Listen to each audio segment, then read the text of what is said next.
Live. Welcome to another episode of the No Anonymity Podcast. I'm your host. You should know my name by now. If not, it'll be on the screen later. Today, we're going to have something a little different. I know I usually try to stick to more serious topics, even though this is a serious topic because I love film and movies. Please help me welcome film critic Stephen Reeves. How are you, sir? Good. How are you doing today? Thanks for Pretty having me. good. Yes, sir. I appreciate you. Are you any kin to Christopher Reeves?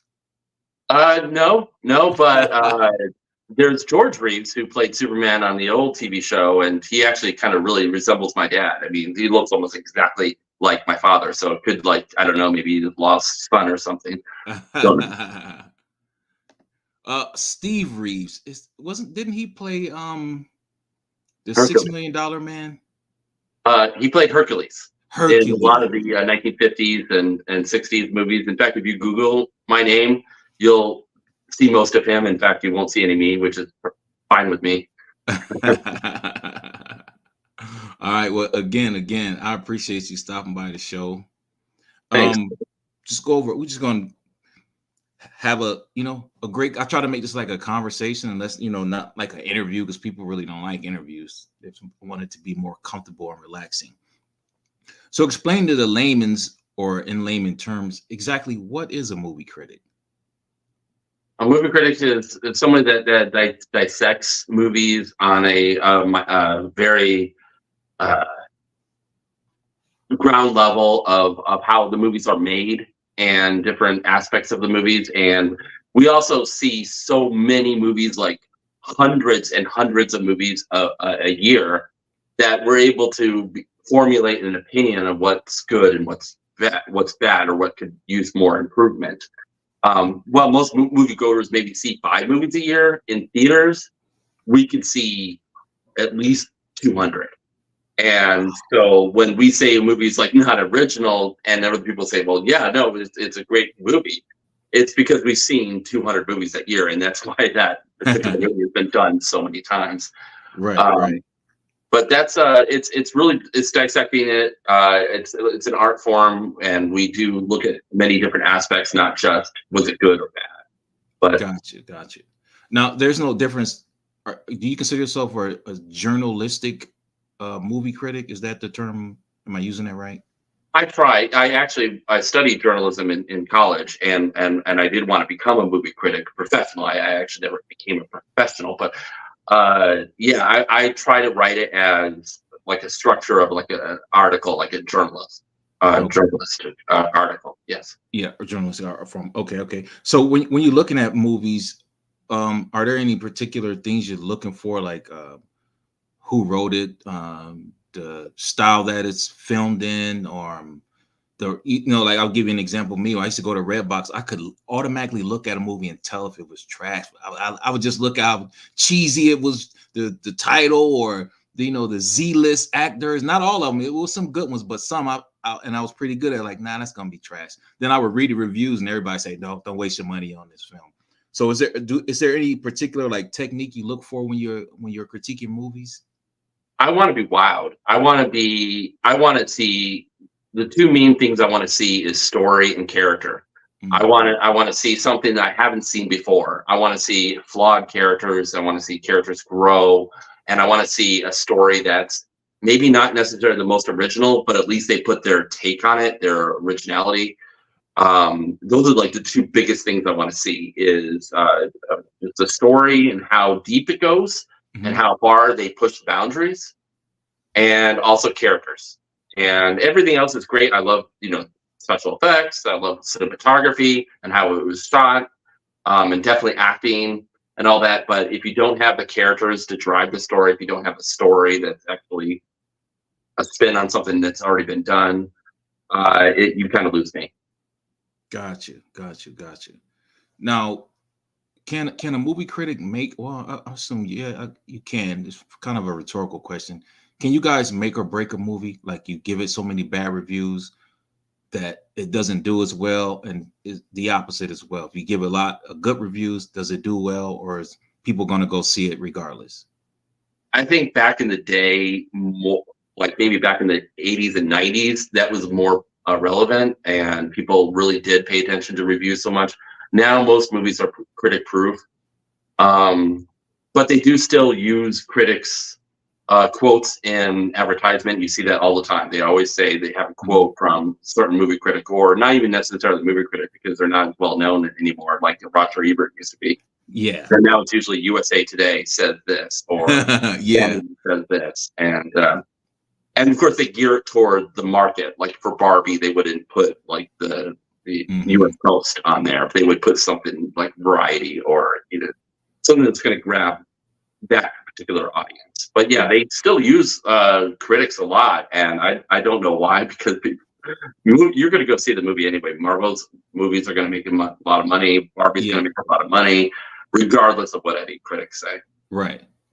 And a lot of people don't read anymore anyway. So how do you feel about Rotten Tomato? I have mixed reviews with them. Is that independent people voicing their opinions about movies on there, or is that actually a critics on there like yourself that's giving their opinion on there? Because they've been wrong on a lot of movies. Both, actually. They have both amateur critics or amateur people just voicing their opinion, like myself, and then they also have professionals that actually get paid by newspapers or online subscriptions. And they do have the two different scores, and a lot of times they are night and day. There could be 90%, and then it would be like 30% from the audience. But mostly, you will see mostly higher scores on the audience because they're more forgiving, and they also don't see, again, as many movies, so they're a lot more apt to say this is a great movie, even though they haven't seen the other 600 movies that came out exactly like this. So that's why critics are a little bit more harsh. But yeah, they have both of those scores. Okay, because they gave The Well such a low rating, and that movie is freaking excellent. Have you seen it? The Well? Yeah. No, actually, you stumped me. I actually haven't even heard of it. Yes, it's the guy that what is his name? He played in The Mummy. I can't think of the actor's name, but the movie is an amazing movie. It's about an overweight teacher, and he ends up he teaches virtually because of his weight, obviously. But The Whale. The Whale. The Well. I apologize. Yeah, The Whale. I actually did see that. I love that movie. That it's this big diaspora. The words are, they get all over the place. But yeah.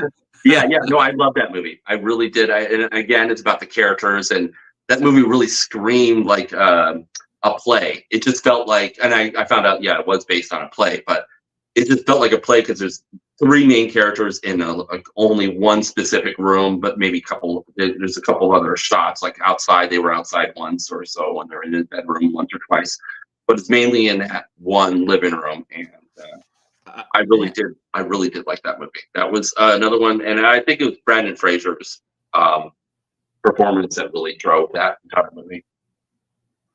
Hey, we got somebody checking in. Leo, he says, I'm so looking forward to this podcast. Thank you for tuning in, Leo. If you haven't subscribed, please subscribe to the channel. We got a lot of people in here. Someone saying, hey, Steve. Hey, Chris. How are you? Hi, Chris. So my friend. You guys. Okay. I appreciate you guys so much for coming over here. One problem that I have with movies now, because I'm an old school, I still watch 3 O'Clock High,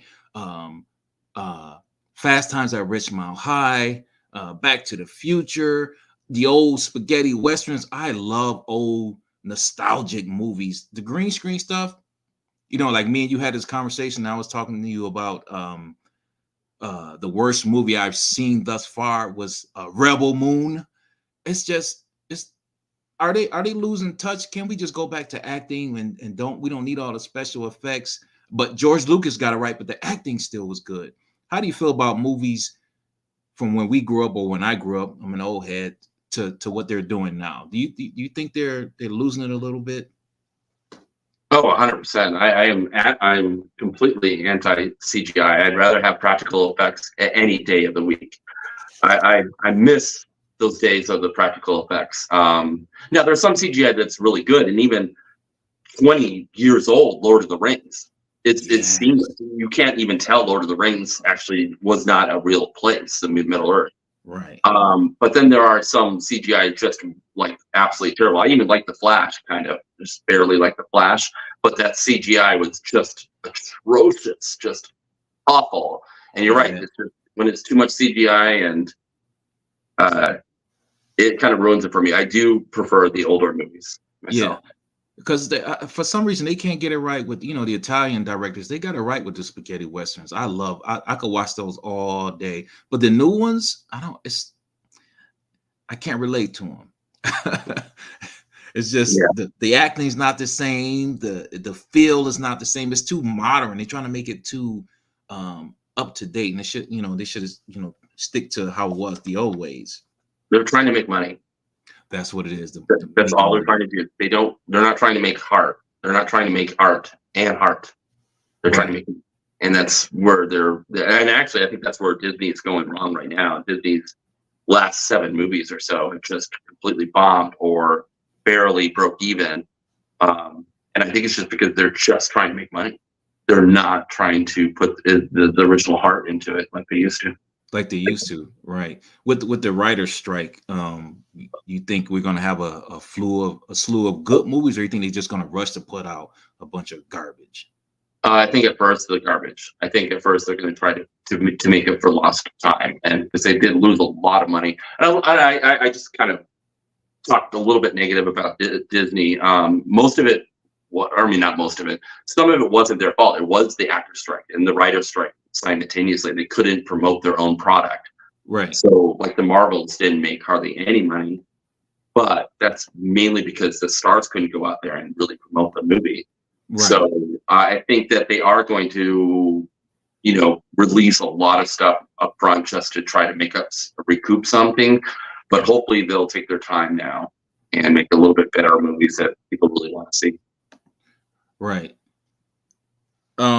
The Marvels. I wanted my life back after watching that. I was not the Marvels. What was that one called? It was um about the Titans waking up. Do you remember that one? The Eternals. The Eternals. Trash. Come on, man. Come The on. more I thought about that one, I actually didn't mind it at first. I gave it 2.5 stars out of 5, which is not great, but it's better than 2 or less. But Right, the more I thought about it, the more I didn't like that movie. I just right. didn't like it, especially how they keep throwing in that, well, we couldn't help Thanos, or we couldn't stop Thanos, even though we have more power than Thanos. And they Yeah, keep trying to because Marvel kind of backed themselves into a corner, keep introducing like Captain Marvel and all these other characters after the fact. But like it's, oh yeah, we're not supposed to get involved. But like every other step of the movie, they got involved with human life. But they right, said when it came to Thanos, oh yeah, we couldn't get involved. Well, you've gotten involved this entire movie. I don't know why this was any different. right. Leo makes a good point. Hollywood has lost its mojo, and they definitely have. They keep making reboots. The best reboot I've ever seen, I think it's a reboot, is Mad Max Fury Road. I could watch that movie all day. I really Is did that like that one. Um, I would actually have to lean toward Ocean's 11. And I think that's one of the best remakes I've ever seen. And I could watch that movie simultaneously, just on repeat. really? I'm gonna have to write that down. Ocean's 11. I haven't seen that. Oh, you haven't? No. There's actually a whole series. It was originally a Rat Pack movie back in, I think, the 60s. Oh yeah, okay. And then they remade it in 2001 with a whole all-star cast. George Clooney, Matt Damon, Brad Pitt, Julia Roberts, Andy Garcia, a whole entire cast. And they actually made an Ocean's 11, Ocean's 12, Ocean's 13, and eventually an Ocean's 8. Right. But I would say that's probably my favorite reboot. But you're right, Leo's right. There's a tremendous amount of too many remakes, and that's another thing about Disney, is that's all they're trying to do. They're trying to really push back to the nostalgia, and it's just not, people are not buying it anymore. Right. They want something newer. Yeah. Someone said the last great Marvel movie was the Avengers. I have to agree. I have to agree with you on that. Yes, sir. Now, your favorite genre of movies is horror, correct? Absolutely. Yeah, I love horror. Now, let me ask you a question. I read somewhere that Freddy Krueger was loosely based on true events. It was about this psychiatrist. She kept getting all of these different kids coming in from all different parts of, say, like we're in Phoenix. They were coming from Scottsdale. They were coming from Glendale, and they didn't know each other. And they all kept saying they kept having this dream about a guy chasing them with knives. Hollywood got a hold on of it and embellished it and took it off. Is that fact? You know about that? Well, it depends. The late great Wes Craven, director, writer, creator of Nightmare on Elm Street, amongst other properties like Scream, he, depending upon when you asked him, depends. What he'll give a different answer of how he came up with Freddy Krueger. And one of their stories, because I've seen many different documentaries, and one of the stories was that he read this story about, I think it was in Africa, about people that did not want to fall asleep because they're going to die because they have some creature in their dreams that's chasing them. And then when they did sleep, they actually did die. They actually were killed. Wow. And it's kind of like, there's no real backing of that story. It's just maybe a myth or but that's where he got the story. He got it from different sources, but Okay. it really depends on when you asked him. And he's no longer with us, but when you asked Wes Craven, he'd give you a different story. But I think that's really the main one. I think over in Africa, there was just a tribe that people didn't want to go sleep. And when they did, they actually were killed. That's crazy. Wow. Wow. Okay. Now your favorite is Jason, correct? I would, yeah. Why do you like Jason so much? I don't know. It's mindless entertainment. It's you don't have to think. You come home after a hard day at work and you want to see other people that have an even worse day than you. That's just the kind of the movie you want to watch. And a lot of times they didn't take themselves too seriously. So it's just you just kind of let go. So I really like Jason, and I've probably seen the entire series at least 8 times each movie. Okay. But yeah, I love Jason the most. How do you feel about Rob Zombie? I believe that guy gets it right. I think he's been to hell himself personally because his scary movies are actually scary. Yeah, he's got a great vision. I actually am one of the very few defenders of his Halloween remake. I actually did like his first Halloween remake, and House of a Thousand Corpses is pretty. Classic. Yeah, it is a classic. It pretty much is a retelling of Texas Chainsaw Massacre, Really? but in his own version. I mean, like if you watch it, you could just watch those two movies side by side, and they have a beat by beat, almost the same storyline. Oh But wow. I Okay. love Rob did take his own, take on it, which I like. He didn't just remake that movie. But Yeah. the follow up, The Devil's Rejects, is absolutely one of my favorite horror movies. Yeah, I love that movie. Holy.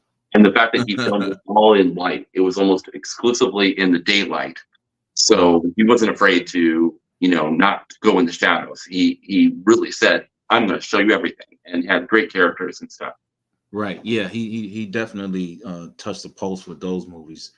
It was the scene where they're running and then everything's like underground and you go meet the doctor, he's in there. Yeah. Man, you have to have let me ask you a question about what type of imagination do you have to sit and write movies like this?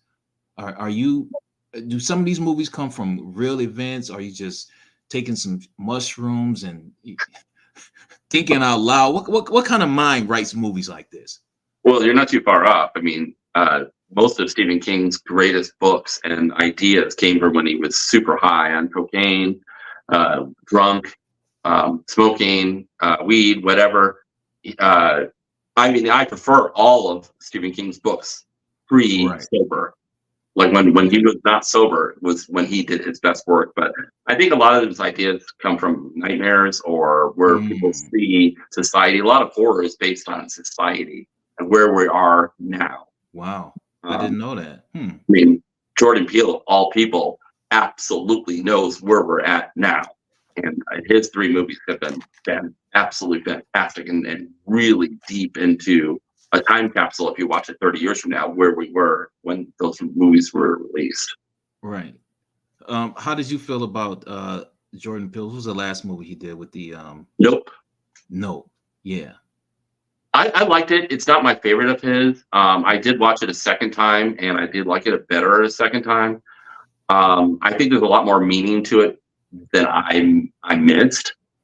I preferred his other two movies, Get Out, definitely the best one, and I really enjoyed Us. But nope, it just was kind of a little more silly. And I kind of would have preferred to see more of the story about the ape, or I don't know if it's ape, but the primate on the TV show. That storyline, Stephen Yao. Yeah. I liked actually that storyline better than the actual storyline of the alien. Okay. Spoiler alert. Sorry. Yeah. Speaking of that, you said you had to go back and watch again. Has there ever been any movie that you watched and you gave it a crappy review, and then you went back a second time and watched it and said, I actually missed that. It's a pretty good film. And you had to recant your statement. You ever had anything like that happen? Oh, absolutely. I can think of two movies off the top of my head that I did that with. One horror and one drama or comedy. The Royal Tenenbaums, which is from Wes Anderson. I think it's one of his first movies. It's definitely not his first, but one of his first movies. Absolutely hated it. 1 star, 5 out of 5. I absolutely hated it. I trashed it in my review. And then it literally took maybe 15 years of people telling me that I made a mistake and I need to revisit this. And I finally revisited it. Boom, 5 stars. I have never gone from 1 to 5 ever in a movie. I could not believe how my eyes were open for that movie. So Royal Tenenbaums. And it's also a niche movie. It's not a movie that will play to the mainstream audiences, but it was still very good. Right. Another one that's actually horror, which fits in with my genre, is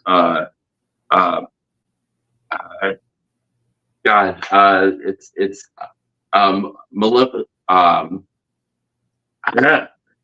have to look at it. Not Maleficent. What's the name of that movie? I can't think of the name of that one. Maleficent? Not that, is it? No, it's Malignant. Oh God. Okay, there, I got it. Good. Oh, okay. I can never actually say the word. I'm usually tongue tied. Malignant. It's about a girl that has 2 personalities in her head, and one of them is trying to come out, and it's a horror movie, and there's a killer on the loose, and she could see the kills, but no one could figure out why she could see the kills and why she's not involved. But she's like, no, I'm not doing the killing. That movie, again, I give 1.5 stars, and a lot of my movie critic friends online told me I need to revisit it. I revisited it, 4.5 stars. It went from 1.5 to 4.5. I really enjoyed it. It's also a very wacky movie. It's like I believe it was directed by James Wan. And it really doesn't take itself too seriously, but it also really has a message, and I really enjoyed Malignant. Yes. So that's okay. it. Okay. My favorite part of this segment. Give me your top 5 worst movies of 2023. Okay. Very well. I will be happy to. The top 5. The first one, not many people probably have even heard of, but it's called Quicksand. And in October I watched all horror movies. No matter what, I watch horror movies throughout the year, but October is like my Christmas. That's what I do. Yep. I watch just like every horror movie every day. So I picked Quicksand, which was on a station called Shudder. But you probably can find it on other platforms, but it's Quicksand. It was melodramatic. It was slow motion for no reason.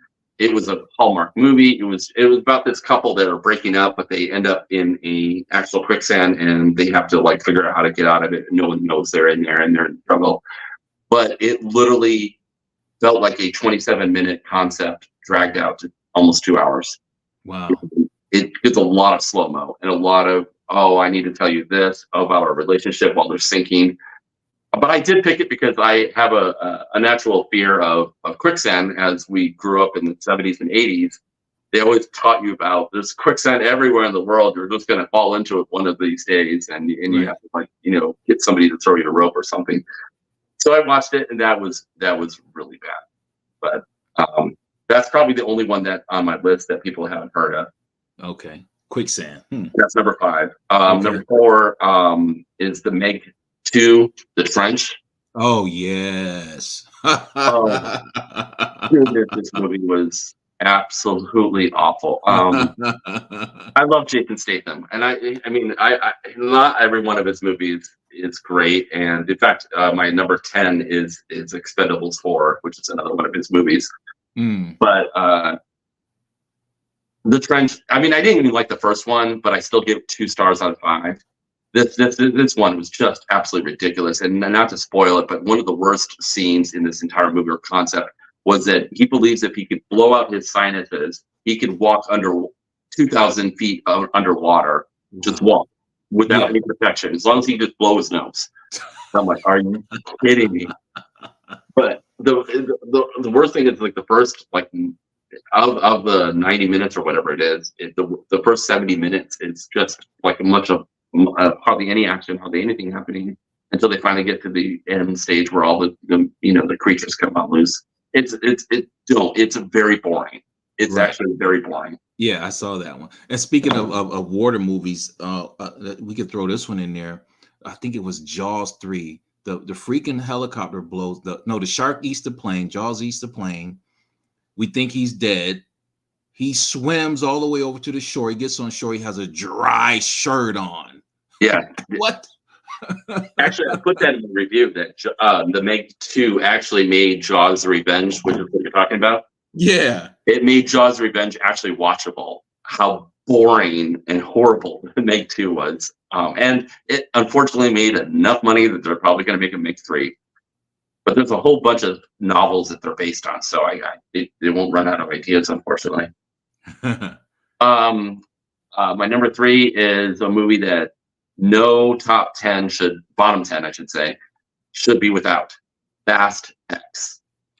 I haven't seen that one. Another absolutely boring movie. And it's supposed to be an action-packed movie. The behind the scenes should tell you everything you need to know. Vin Diesel, the director, had to quit the movie because Vin Diesel went out of shape. He had a huge gut, huge belly, but of course the character that he plays, Dominic Torella or whatever his name is, he'd be this big, buff, manly man, macho guy. So they had to CGI his gut out. I did not know that. Wow. How bad this movie. The movie, it's also, no one dies. Everybody you think dies comes back. And that's not just this movie. The entire franchise is like that. Everybody keeps dying and keeps coming back. So there is no stakes. There was absolutely no stakes. And if I hear the words, it's all about fam, one more time, I really don't want. This is supposed to be either make Fast X and Fast X Part 2 or Part 2 and 3 to finish the series completely.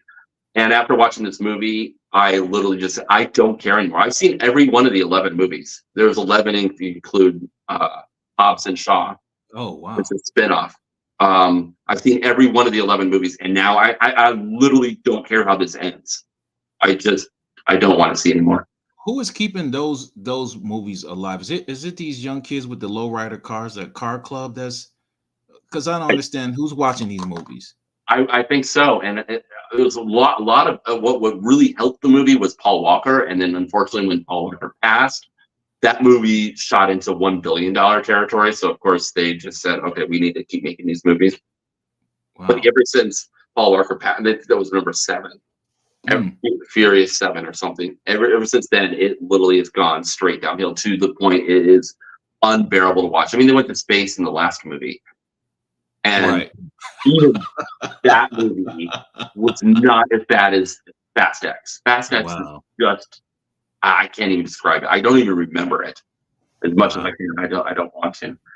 Number 2 is on everybody's bottom 10 list. Winnie the Pooh, Blood and Honey. I couldn't do it. This is the only one I actually paid for. Wow. I had to wait for the price to go down to $5.99, which was way too much. It's $5 too many.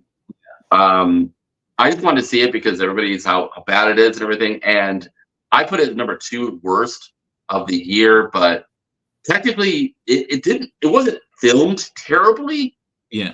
It actually had some quality. And in the very beginning, they have the backstory of who the Winnie the Pooh characters are in this cartoon drawings, which I actually really appreciate. I'm like, okay, well, I don't see why everybody hates this movie, but that's only the first 3 minutes. And then it just goes downhill from the actual first 3 minutes. They have these masks, which are not masks. They are actually supposed to be Winnie the Pooh and not Tigger. They don't have Tigger. I think they have Eeyore. The other one. I can't think of his name, or its name. Yeah, but they're actually supposed to be the real life characters, but they have 50-cent masks. They're awful. Dollar General effects. Yes, they are. So you can't even take it seriously. And then also he keeps drooling honey when he's over his victims. And by the way, just serial killer. He keeps drooling honey out of his mouth, which doesn't look like honey. Right. So I don't know why they it's really bad. It's not even worth watching. And of course, they're making a sequel. They are. Yeah, because this movie made money because of people coming up to check it out just to see how bad. Let me ask you a question before you go on. There are 2 movies that I don't know if I was high when I was watching them, but Nicolas Cage played in one. He went to this like Chuck E. Cheese type place, and it was like all these bears and stuff coming alive. I can't think of the name of it. No, Willy's Wonderland.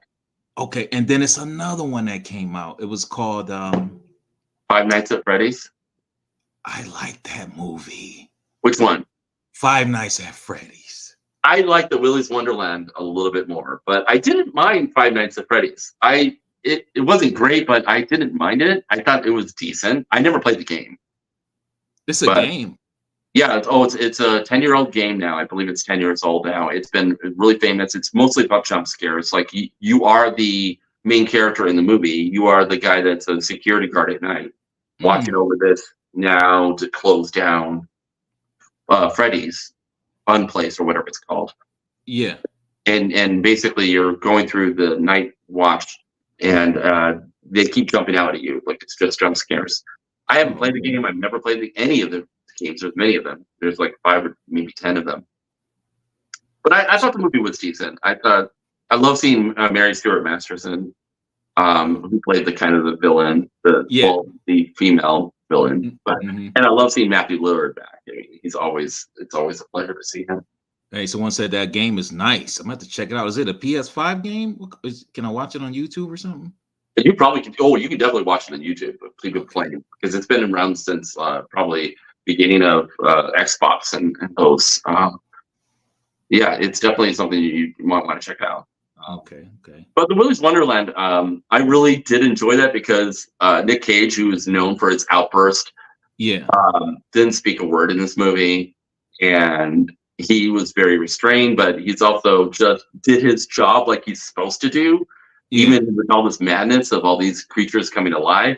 And it was so outrageous, and how everybody else reacts to him, and how he's just, I need to do my job. Even though there's so much chaos going around, I still need to finish my job. I made a deal to get my car back.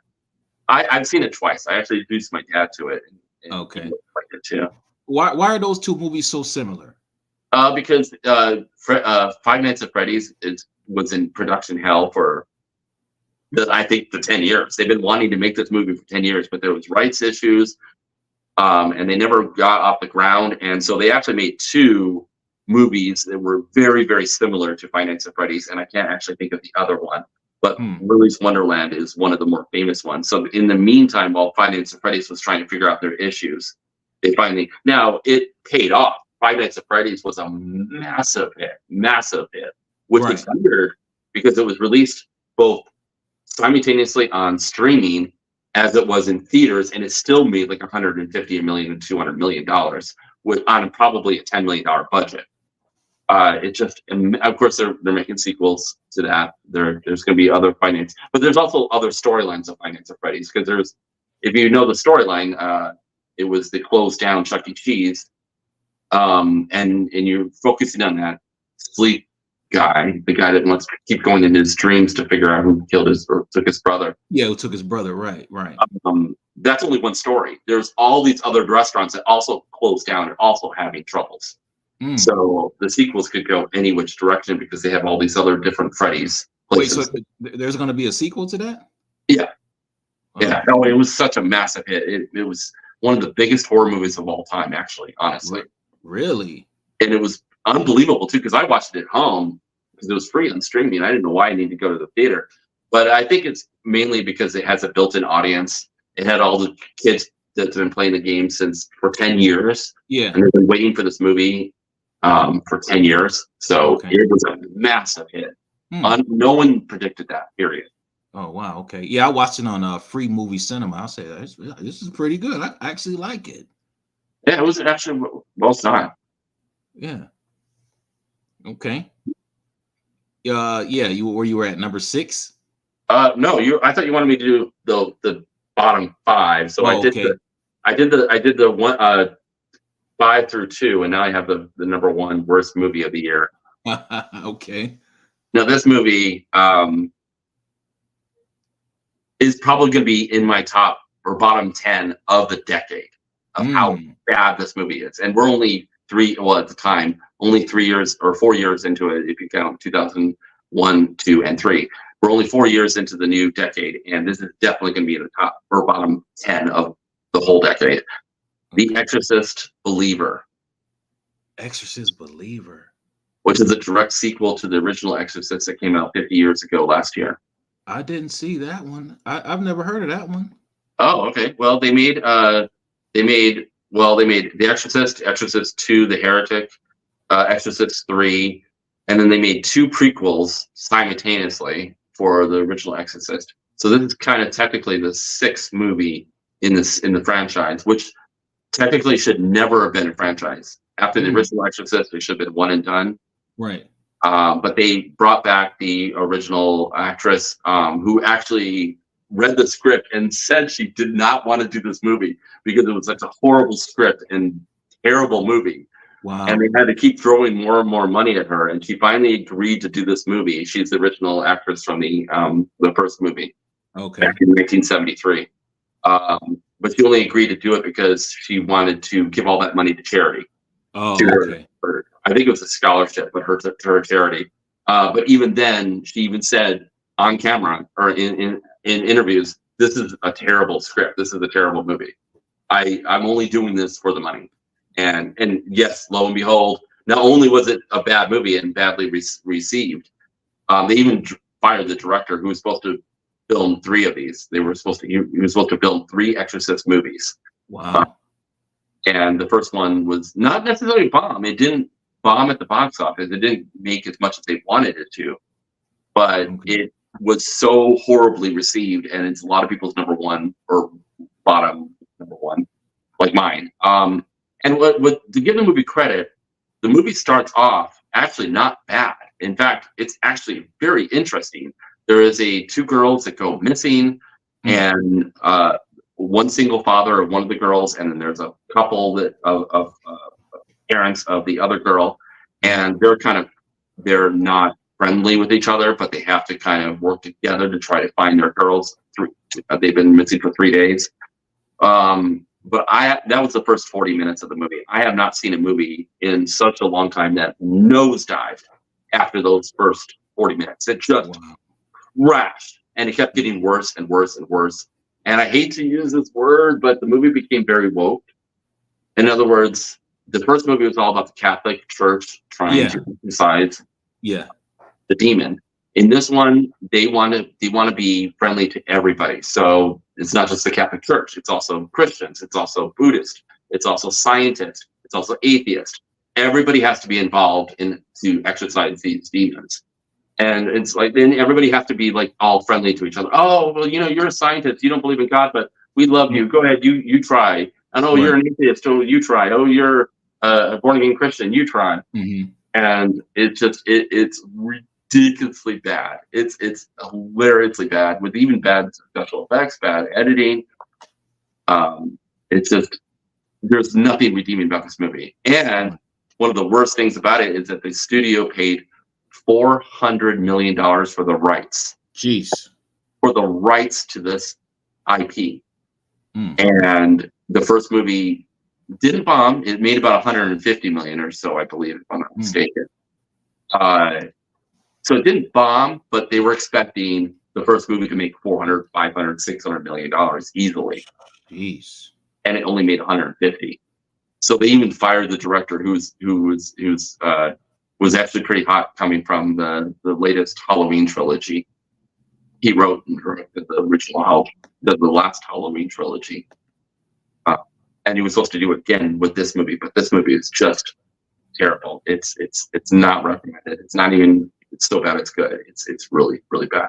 Now, is the one with it's on Netflix? Is that part of the franchise? The one with, what is his name? Russell Crowe. Yes. Is that part of the Exorcist franchise? Is not. That's just another Exorcist. I think that's the Exorcist. The Exorcist. The Pope's Exorcist. The Pope's Exorcist. Okay. That one I haven't seen it. You know, I used to be scared to watch movies like that, and I watched it. I'm like, no, that one. That one's okay. Got pretty bad ratings. That one. Okay. Now give me your top 5 best movies of 2023. All right. I made that list myself. All right. I'm glad to do that, because at least we stand on a positive. Number 5 is No One Will Save You, which is. I'm writing this down. No One Will Save You. Wait, it is an alien abduction movie. Oh, yes. Yes, I saw it. I've seen it. If these other 4 movies on my list weren't so incredibly good, this would have been number 1. That's an amazing movie. Yes, and it's hardly any dialogue. I think that there's only like 4 words spoken in the entire movie. Steve, so even the CGI was amazing. The CGI was amazing. The storyline, and I'm definitely not going to give away the ending, but I freaking love the ending. In fact, the ending shot the movie even further up than the rest of the movie. The ending was fantastic. Yes. It's exactly what I wanted to see, and I absolutely love this movie. I cannot recommend No One Will Save You anymore. Yes, I agree. Actually, the next the 4 of these are horror movies, so I'm pretty biased. But number 4 is Talk to Me. Talk to Me. It's an Australian movie made by YouTubers. Really? 2 YouTubers. I think they're brothers. Maybe they're twins. I actually never watched any of their channel, but they're in Australia, and they made this. They got the funds together to make this original movie called Talk to Me. It's another demon possession movie, but it's a real social commentary about kids, really like teenagers, and basically these teens find out that you can talk to the dead and let them possess you, but only for like 30 seconds. Wow. If you go further, there's going to be trouble. Okay. So they're kind of experimenting with this at parties and stuff. And of course, as you know, it wouldn't be a horror movie if they didn't go further than the 30 seconds.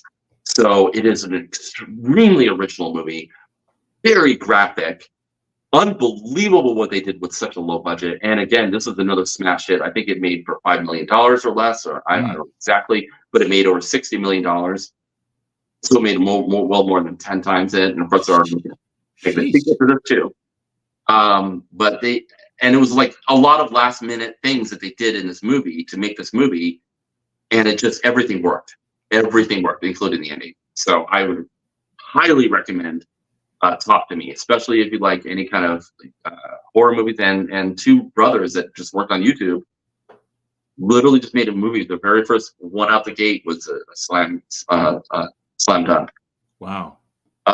Number 3 is Godzilla -1. I've heard that was an amazing movie. I can't believe how good this movie is, especially for a Godzilla movie. I cannot believe that, this movie was so good, and I'm a huge Godzilla fan. I grew up on Godzilla. I called them monster movies. Every Saturday afternoon, we had like a double feature. Yep. I would be glued to the TV as a kid watching Godzilla or Rodan. Yep. or camera. But this one was so good with the story that whenever Godzilla did show up, and he only showed up like in 5 or 6 scenes in the entire movie, when he did show up, I'm like, oh, I forgot this is a Godzilla movie.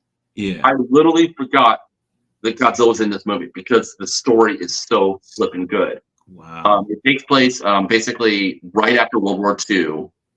Immediately after World War II, a kamikaze pilot for Japan made the decision that he was too scared. He didn't want to kill himself for the cause. So he pretended like he had engine trouble and landed. And then on the side, Godzilla is coming into power. He's becoming bigger and growing bigger. But the kamikaze pilot now has to deal with the shame that Japan put on him because he didn't carry through his mission. And if more people like him powered out, Japan would have won the war. Right. So, and also they're trying to rebuild after being destroyed in World War II. However, now Godzilla's coming in and destroying even more. And he's vicious. He's not a nice guy. He's not a nice beast here. He's very mad and angry. Okay. And also the guy that we're talking about, he also has a kid that he has to take care of and a new girl that he has to take care of. But he's got PSD, post-traumatic syndrome. So he's dealing with a lot of things about the war.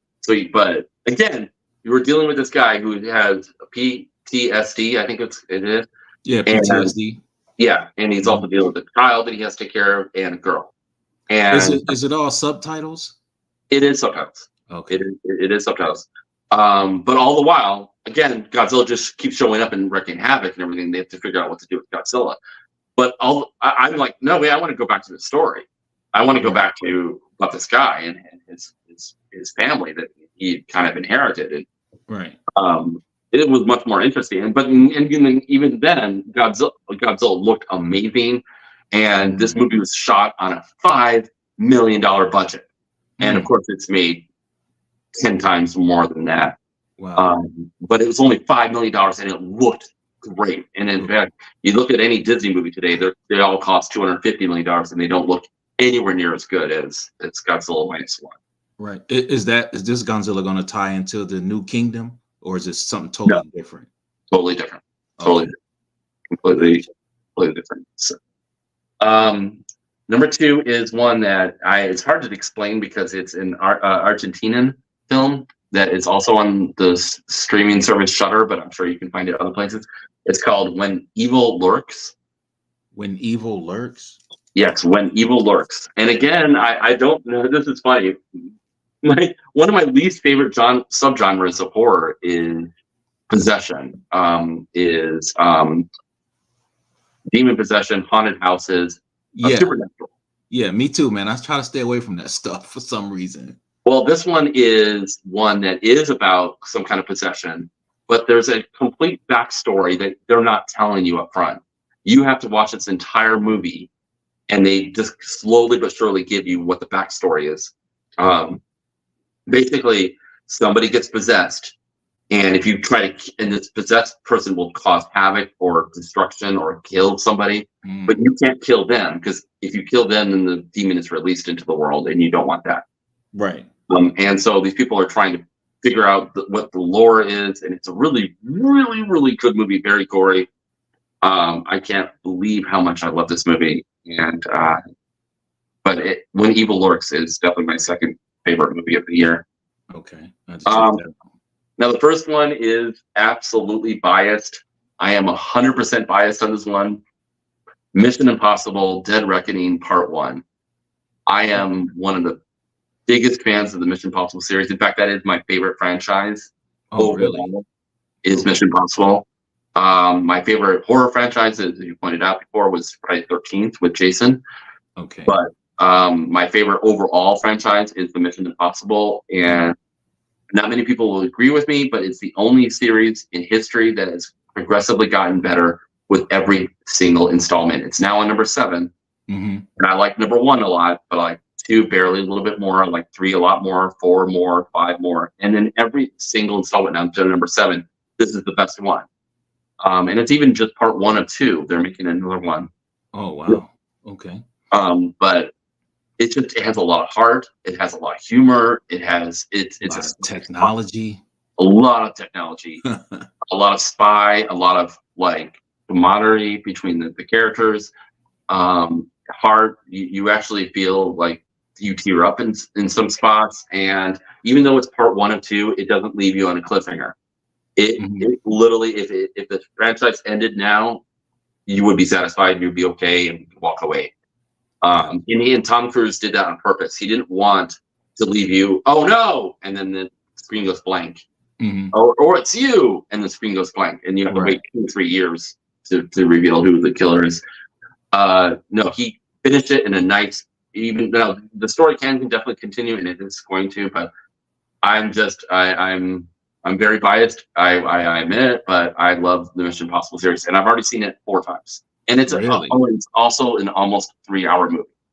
Yeah, it is. Yeah, you never feel it. You've seen it.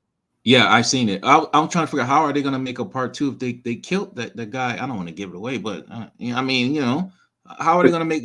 Who's going to be the next? Well, coming from that one, he didn't die. He didn't die. He fell into the truck. And we're giving a little spoilers. Sorry, people, but we're not saying who. But this particular character fell into a truck, and he lived. So he's definitely going to be in the sequel. Okay. But they did finish the movie like they could have ended this franchise right here. But I felt like this movie is 3 hours that breeze by. In fact, whenever I start watching it, again, I've seen it 4 times, and I bought it on Amazon. Whenever I watch it, an hour passes before I even take my first break to the bathroom or get a drink or something, and I don't even realize it's an hour. I feel like it's been 10, 15 minutes, but a full hour's gone by. So I really enjoy that movie. That's nice. That's my number 1. I read a article. Tom Cruise is one of the only actors who actually works with tangible, real tech. Even in his sci-fi movies, the motorcycles that he rides, all that stuff is real. It's not no CGI, none of that stuff. He works with real, not props, but it's a functional thing that he works with. You are correct. You are correct. Yeah. He's one of the last action stars, or actually movie stars, we have alive. That motorcycle where he jumped off the ledge, which is not a spoiler because it's been all the trailers. When he jumped off the ledge, took him 1 year to master. 1 full year. I don't know how many thousands of times, and probably thousands of motorcycles he crashed to go over that edge and drop the motorcycle and then parachute.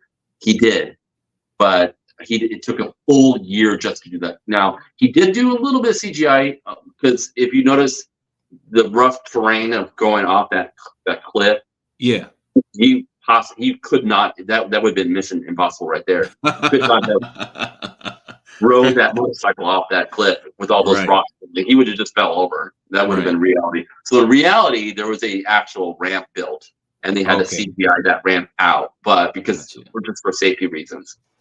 But yeah, most of his stunts are practical. Like in part 5, he was in the plane, outside the plane, holding on the plane. That was really him holding onto the plane, going at how many miles per hour. He was outside that building in part 4, on the world's tallest building. Right. He flew his planes in Top Gun. Yes. They actually flew the planes. Well, I think they weren't allowed to touch the buttons, but they were in there controlling the planes, or they did fly those planes. Yeah. Well, he has his pilot license, actually. Yeah. And he learned to fly he learned how to fly a helicopter for part 6. Gotcha. So that is actually him flying the helicopter in part 6 when there's a helicopter chase at the end of part 6. All out. Steve, I have one beef with you. You don't like one of my favorite movies. I love every single last one of Indiana Jones movies. All of them. You didn't like the last one. Why did you like that movie? Well, actually, that ended up as number 12 of my least favorite movies of the year. But it didn't make the top 10. It didn't make the bottom 10. It didn't make the bottom 10. But I actually didn't hate this movie. I gave it 2.5 stars out of 5. Whoa. So that's still not great, but it's definitely not 2 or 1.5 or 1 star. Yeah. Basically, what I didn't like, I like the beginning, and actually, a lot of other critics disagree with me. I like the de-aging. I thought the opening really felt like the back to the Last Crusade, or even the Yeah. original Raiders of Yeah. the Lost Ark. It really felt like Last Crusade. Like Hmm. that was the same Indiana Jones. So I was really invested in the opening. I actually liked it. Hmm. And then I actually liked the ending. I actually really liked how the ending happened and where they went with it. A much better ending than the King and the Crystal Skull. I liked how they ended this one much That's better. my that's my But favorite one. it's that 2 hours in between that really irritated me because, and it's only specifically because of that woman, that female character. She was Yeah. Yeah. so insufferable. I hated her so much, and she never redeemed herself. In fact, at the end, gosh, we're doing a spoiler alert here. At the end, she forced Indiana Jones to go back to one place when he literally said, "This is where I want to be. This is Right. where my whole life led me to be. This is where I've always wanted to be." Oh, no, no, no, no! I want to make this decision for you, Indiana Jones. I'm going to put you over here. Well, Right. no, no, no. This is where I want to be. Oh, no, no, no, no! I want to put you over here to make her character even more insufferable. She didn't even let him be rest in peace where he Right. really wanted to be. Yeah. So she was just such an awful character. In fact, at one point, one of Indiana Jones's best friends dies right in front of him. And Hmm. then 5 seconds later, she's laughing, screaming, "Yeah, we got away. We got away. This is awesome. Aren't you happy? We got away with this." He goes, Right. "My best friend just died in front of me." And she goes, "Oh, sorry." Yeah. What? How are we supposed to at all feel for this character? Right. Relate to that. She Exactly. and in fact, I still didn't hate the movie because everything else I was able to like erase her from my memory. Right. Everything else I actually really liked about this movie. Gotcha. Because Shia LaBeouf, he dropped the ball. He was supposed to be the new Indiana, the young Indiana Jones. He went through his little thing with whatever he had to go through. I thought in this movie they were going to leave Indiana Jones and make her the new female version of, because her father came from the same kind of background as Indy, and she knew a lot of stuff about anthropology and stuff like that. So I thought she was, because this is Harrison Ford's last Indiana Jones. So I wonder if you even have any insight. Where is the franchise going to go from here? You are correct. Actually, Shia LaBeouf was supposed to be the next Indiana Jones, and because of his problems, he actually criticized the movie. He actually went on record to talk bad about the movie, which is what you never do. Right. So he was out. In fact, actually, that was one of my favorite parts of Indiana Jones, how they wrote him out of the storyline. I thought that was great. Yeah. But then she was the woman that I'm talking about. I don't even know her character's name.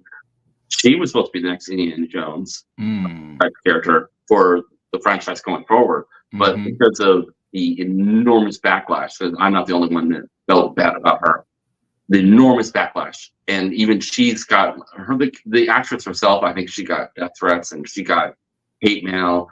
Which, by the way, never do that. It's Oh, not that's not the actor's fault. The same thing right. with Jake Lloyd from the Phantom Menace. People went Mm. after Jake Lloyd from the Phantom Menace, and his life went down in flames because of how many people hated what Mm. they did and everything. It's not the actor's fault. Don't Hmm. blame the actor. In fact, I don't hate this woman. I just hated the character, not her. I'm sure Right. she's a fine actress. I haven't seen her in anything else, but Mhm. and she didn't do a bad job of acting. She did exactly what she was supposed to do, Yeah. but I just hated her character, and because of her character was not well received whatsoever. And this movie bombed, by the way. The movie tanked. It Wow. had to have made roughly 750 million to 800 million to break even. To break even, had to make 750 to 800 million. I think it made 300 million, Mm. maybe 400. Mm. It didn't. It actually bombed. It's another one of the Disney bombs lately, unfortunately. I Oh. didn't want it to bomb. Yeah. I I thought it was an improvement over Kingdom of the Crystal Skulls. Even the graphics were way better than Kingdom of the Crystal Skull, which was really Yeah. terrible graphics. Yeah. Yeah. Leo makes a good point. He says, no shade to Disney, but they're beating a dead horse with Indiana Jones. I just like, I grew up watching all those movies. So, and Oh, plus I love all kind of UFO movies. So Crystal Skulls, that was right up my alley. don't get me wrong. Don't get me wrong. Raiders of the Lost Ark is my number one favorite adventure movie of all time. If you were to ask me any adventure movie, that is a masterpiece. Raiders of the Lost Right. Ark. Yeah. And Last Crusade is really close behind it. I absolutely love Last Crusade. It's one of my all-time favorite movies. It's one of my first VHS back in the day. I appreciated Temple of Doom. It took me a long time, but I finally really did appreciate Temple of Doom. Now I really enjoyed. I watched Temple of Doom for fun. It's a lot of fun. King of the Crystal Skull, I didn't hate. I just didn't like the graphics. I didn't like Shia LaBeouf. Karen Allen came back, and all she did was smile the entire movie. She couldn't stop smiling. Oh, but I did find out that she was actually a last-minute replacement. She wasn't even supposed to be in the movie, and at the last possible minute, they got her in the movie. And so, in my review of Crystal Skull, I said she just looked like she was so happy to be there, so happy to have a acting gig again. So she's smiling the entire movie, even when the scene doesn't call for a smile. She's just smiling, grinning the entire movie. I'm like, that's not the character we saw in Raiders of the Lost Ark. No, yeah. And I actually liked it better in Dial of Destiny. I liked her character better in that. She only had a cameo. Right. So is it safe to say that franchise is done? It's over? Yeah, I would say it's done. I would say it's absolutely done. And I was just at Disney World over New Year's Eve, and there was supposed to be tearing down, if I'm not mistaken, Dino Land at Animal Kingdom, and they're supposed to put up an Indiana Jones land. But I think they're rethinking it because of how this movie bombed. And I mean, look, it made like $300 million, and you think that's a great amount, but because of the marketing, because of the special effects and everything, it had to make 750 to 800 million, and so they lost 450 to 500 million dollars on this movie alone. Wow. So I can't imagine them making it Indiana Jones land, unfortunately. Yeah. Before I let you go, did you see Rebel Moon? Have you seen it yet? I have not seen that. I've heard everything about it, and I almost want to see it because it looks like it's a train wreck. He shot the movie with an iPhone with a Zack Snyder shot the movie with an iPhone. I was so hyped to see this movie. I'm a sci-fi geek. I'm watching it for an hour. I'm like, it's gonna get good. It's gonna just be patient. It's gonna get good. I don't refill my cocktail. Horrible. Worst 2 hours of my life spent watching that movie. The acting was atrocious. The CGI was okay. It reminded me. Have you seen that movie Sky Captain and the in the World of Tomorrow? It was that mixed with freaking Star Wars mixed with Batman. I didn't know what was going on. Now I have heard if you want to revisit this, Zack Snyder is known for doing his director's cut. As a matter of fact, his extended cut of Batman vs. Superman was 10 times better than the theatrical version. Justice League, his 4-hour version was 10 times better than the 2-hour theatrical version. Right. He does have a extended director's cut of Rebel Moon that they're supposed to be releasing. That's supposed to explain a lot more and a lot more depth. It has a lot more characters, so you might want to stick around for that. I don't know. Zack Snyder is better when he lets loose and makes the movie way too long. Gotcha. But I've heard nothing but bad things about that. Watch it and get back to me. You know, we always call on you to give us great movies to watch. Before I let you go, what advice would you give an aspiring movie critic? What would you tell them? What how would you guide these youngins that want to be where you at, as far as, because we need critics, definitely do. What advice would you give them? Study film. Go to college, get some film credits, study film, see how it's actually made, because that'll give you a lot more of an appreciation of how films are made and how hard it is to make a movie. I criticize movies and I make my bottom 10 list and I say, oh, this is a terrible movie. There's a lot of work that went into it. A lot of people that did not make a movie that set out to make a bad movie. They put their heart into this. They put their mind into this, and it's kind of hard to criticize that. So it's usually best if you study film, even visit film sets in Hollywood or wherever films are made. Talk to filmmakers, see how they're made, and then you'll get a much more appreciation of how things should have been done and how things can be improved versus just bashing movies. And a lot of people like to bash movies, and me included. But really look on, maybe instead of bashing movies so much and saying, well, we could have done this better, or this could have had another rewrite. But don't just think that because you see a lot of movies that you're an expert on movies. Right. Right. Yeah, I could look at a lot of paintings, but not be able to tell you about being an artist. Yeah. So just try to maybe get some film credits at a community college or something, see how movies are made, the basics, and it'll give you a lot more appreciation and what to look for. Right. Excellent advice. Excellent advice. Promote any social media platforms. If people want to get in touch with you, they want to know if they should go waste there, because go to movies nowadays is damn near $40 once you get in and get your popcorn, and God forbid you take a date, it's another $60. How can people reach you if they want to, before they venture off to movies, see what you had to say about them? Well, I don't have an actual website or anything like that, but I do have my Facebook where I post all my movie reviews, and I also and it's my full name, Steve Reeves. So you can find me, and you can actually see this picture of this background and everything on there. But also, I'm on IMDb. I post all my reviews on IMDb, every single one of them, so they're all archived. And that is THESAR-2.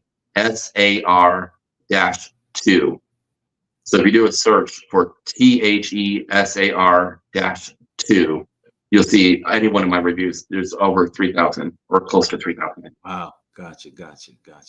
Are you in any publications? Do you write? Do you have a blog that you're trying to come up with or anything like that for future movie reviews?